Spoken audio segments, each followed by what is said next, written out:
What if Mark Carney's appearance in Yellowknife was not just a speech? What if it was not just Northern outreach? What if it was a calculated demonstration of Arctic sovereignty designed to directly counter Donald Trump's aggressive Northern ambitions? Because tonight, reporting confirms that Carney traveled to one of Canada's most remote capitals to announce a comprehensive Arctic strategy, and the timing is no coincidence. Just weeks after Trump openly discussed purchasing Greenland and expanding American control over Arctic resources, Canada's Prime Minister stood in Yellowknife and delivered a message that Washington cannot ignore. This was not rhetoric. This was strategic positioning, and it signals that Trump's Northern pressure campaign is failing. Mark Carney has just announced Canada's most significant Arctic security commitment in decades. And he did it from Yellowknife, the capital of the Northwest Territories, located hundreds of miles north of most major Canadian cities. That location was deliberate. That location was symbolic. That location was a direct response to Donald Trump. Let's establish the facts. Carney traveled to Yellowknife to outline Canada's renewed Arctic strategy. According to government sources, the plan includes increased military presence, expanded infrastructure investment, enhanced Coast Guard capabilities, and strengthened partnerships with Indigenous communities. This is not exploratory. This is operational. Carney did not propose future studies. He announced commitments, outlined funding, and specified timelines. Now consider the timing. For months, Donald Trump has been making aggressive statements about Arctic expansion. He has openly discussed purchasing Greenland from Denmark.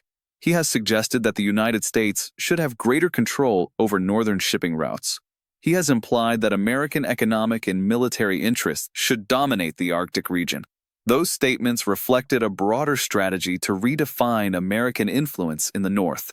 Trump framed this as securing resources and protecting national interests. But what he was actually doing was testing whether Canada and other Arctic nations would resist. Carney's response was not immediate. It was deliberate.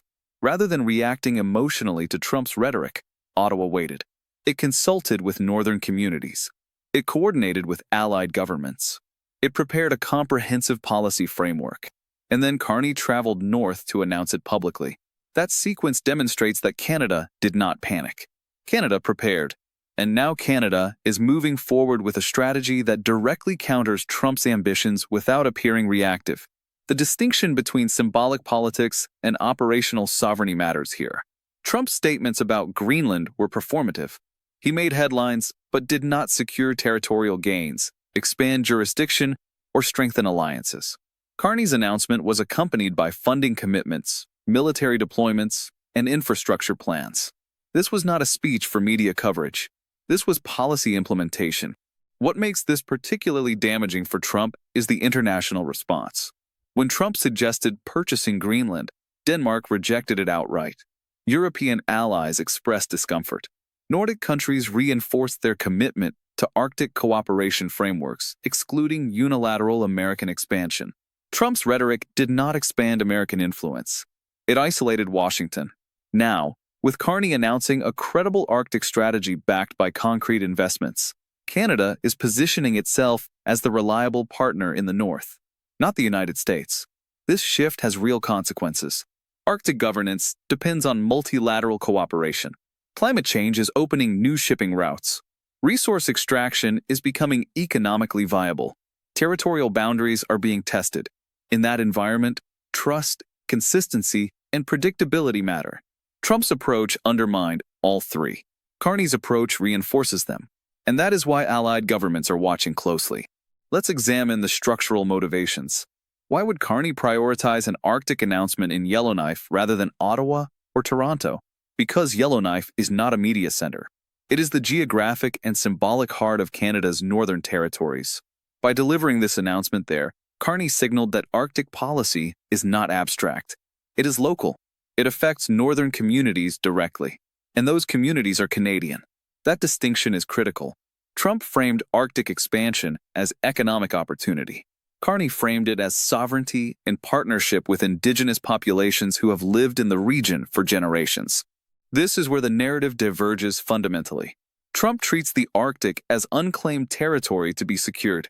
Carney treats it as sovereign Canadian land to be defended and developed responsibly. That difference matters diplomatically, legally, and in how other Arctic nations respond. Norway, Finland, Sweden, and Iceland are watching.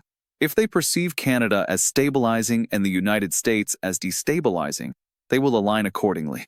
Now consider the institutional response. Canada's announcement was not made in isolation. It followed NATO consultations, coordination with Denmark and Norway, and engagement with Indigenous leadership councils. This was not unilateral. It was multilateral. And that framework directly counters Trump's vision of American dominance. Multilateral Arctic governance reduces Washington's leverage, distributes influence, creates accountability, and makes unilateral expansion politically and legally difficult. Defense analysts note that Canada's commitment includes new patrol ships, enhanced satellite surveillance, and expanded airfield capabilities. These are not symbolic gestures. These are operational investments that will fundamentally alter Canada's ability to monitor and control its northern territories. Trump can make statements. Carney is deploying resources. And in geopolitics, resources matter more than rhetoric. What may be most strategically significant is how Carney framed the announcement. He did not attack Trump directly. He did not mention American expansion. He simply outlined Canada's plans and emphasized partnership with Indigenous communities and allied nations. That restraint is deliberate. It allows Canada to strengthen its position without appearing confrontational. It forces Trump to either escalate, further isolating the United States, or remain silent, signaling his Arctic ambitions have stalled. This is classic strategic discipline. Trump thrives on confrontation. He escalates when challenged.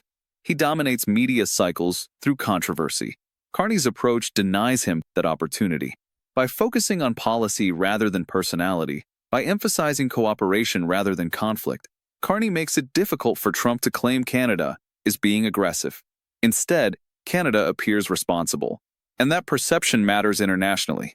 Republican lawmakers have been notably silent on Canada's Arctic announcement. No congressional statements defending Trump's Greenland proposal. No calls to counter Canada's northern investments. That silence is telling. It suggests that even within Trump's party, there is recognition that his Arctic rhetoric was not strategic. It was impulsive. And now that Canada has responded with credible policy, there is no political appetite in Washington to escalate. This creates a strategic problem for Trump. He built his brand on toughness and never backing down.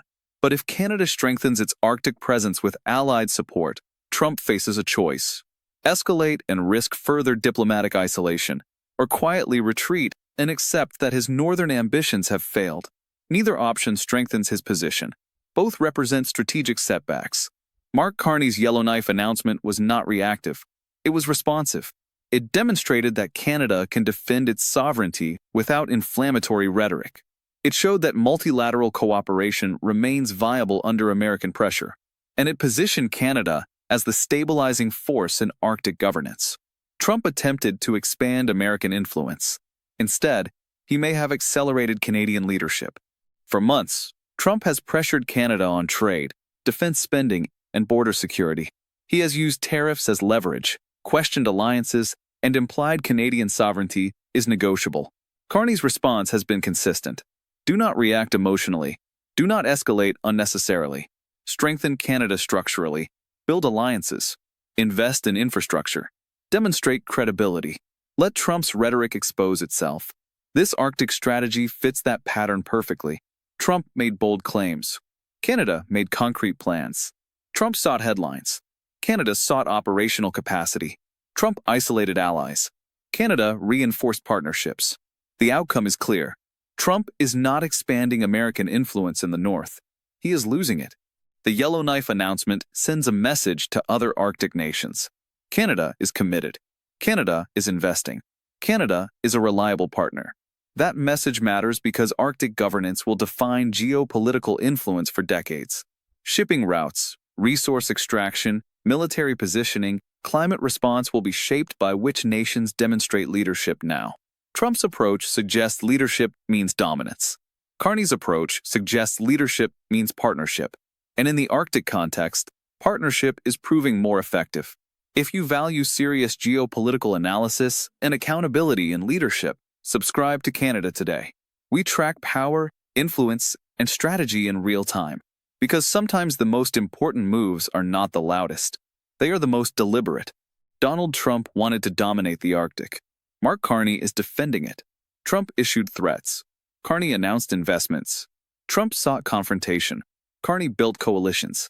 And now, as Canada strengthens its northern presence with allied support, Trump's Arctic ambitions are not expanding. They are collapsing. The North was supposed to be Trump's next frontier. Instead, it may become his next failure. Subscribe and stay informed as this story develops.